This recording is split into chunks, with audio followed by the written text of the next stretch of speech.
In Kaduna, the state government has confirmed details of passengers on the Abuja-Kaduna train service AK9, which was attacked by terrorists on Monday. 398 passengers bought tickets for the trip, but 362 boarded the train through the recognized turnstile. The manifest does not include NRC staff and security officials who were on board. Security agencies have reported that 8 bodies were recovered and 26 persons were injured during the attack. This counters earlier widely reported figure of 970 passengers being on the train. The confirmation of casualties from multiple sources also nullifies erroneous reports that the train was rescued and all the passengers on board.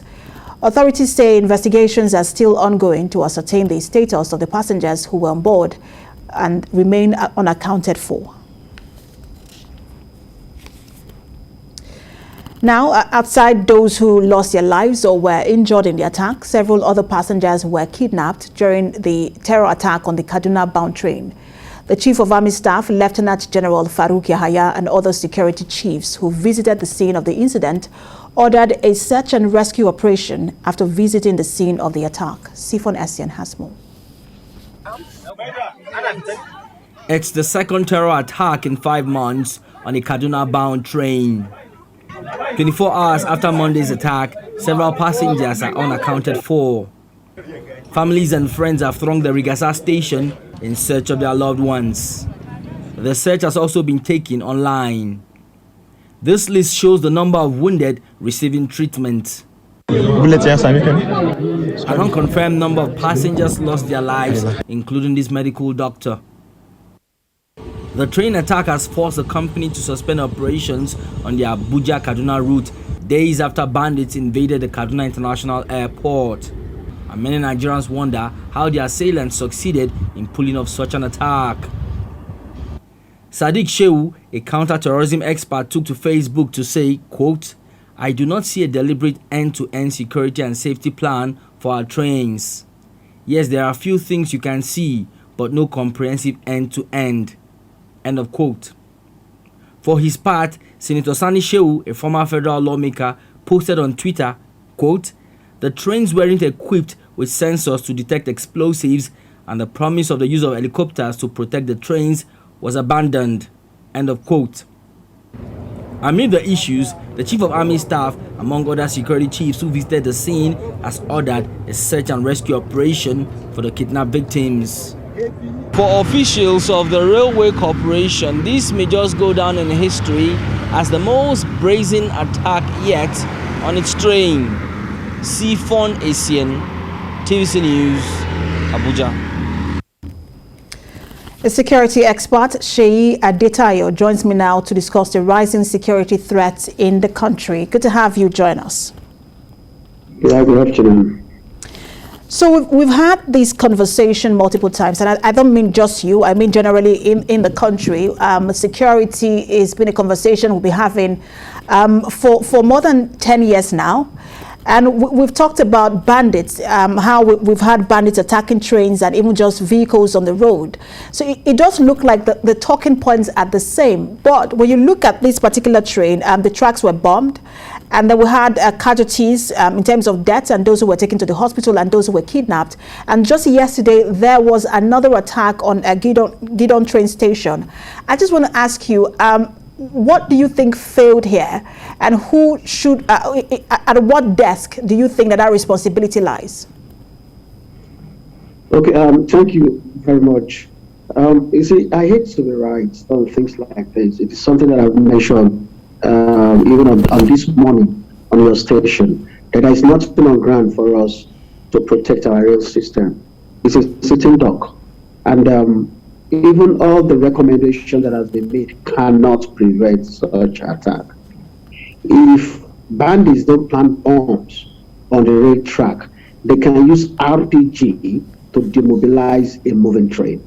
And they have the capacity, they have RPG. They can stay in the vantage position and fire an RPG to the train. The train will explode and derail. We are attending to this issue in the most inappropriate way. It is not about protecting our rail line. It's about eliminating these bandits. Because if they don't attack the train, they'll pick another target. And as long as they have wide range of choice of target, they will continue to inflict pain on the nation as a whole. The issue here is that we need to come to terms that we're in a state of war. I see nothing stopping the president to declare that Nigeria is at war. And when the country is at war, there are certain measures that are supposed to put in place when there is a declaration of a state of war. That is what we have now. And those are the things that will help us to be able to address this issue. We are dealing with a fighting force here. These are fighting militia. They have everything to inflict damage at any point in time.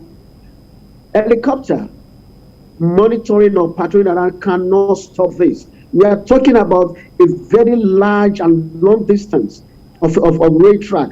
They can. How many kilometers can an helicopter cover at a particular point in time? So the issue here is that as long as we continue to have lives on our body, there will always be blood on our fingers.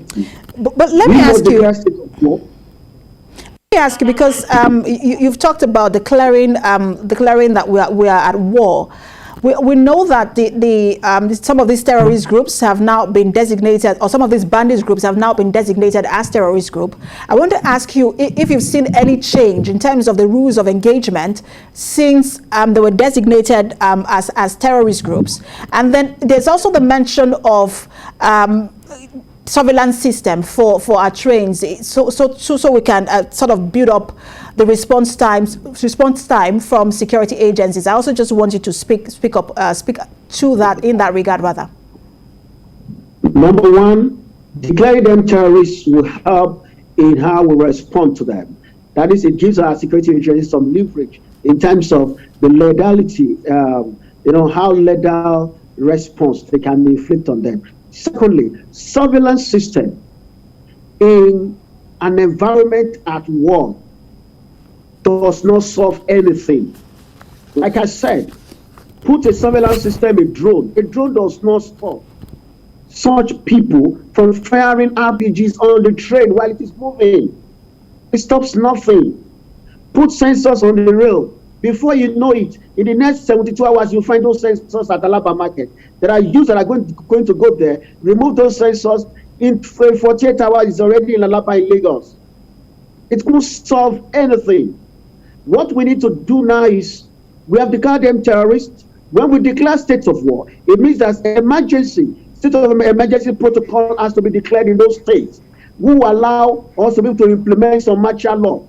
Those martial law will help our military to be able to do the needful. As long as we continue to treat those people with kid gloves, we continue to allow criminality to be profitable. And that's the reason why you see many people joining their ranks, as it is today. When we declare state of war, it means that the national security will be given some leverage in terms of actions to be taken.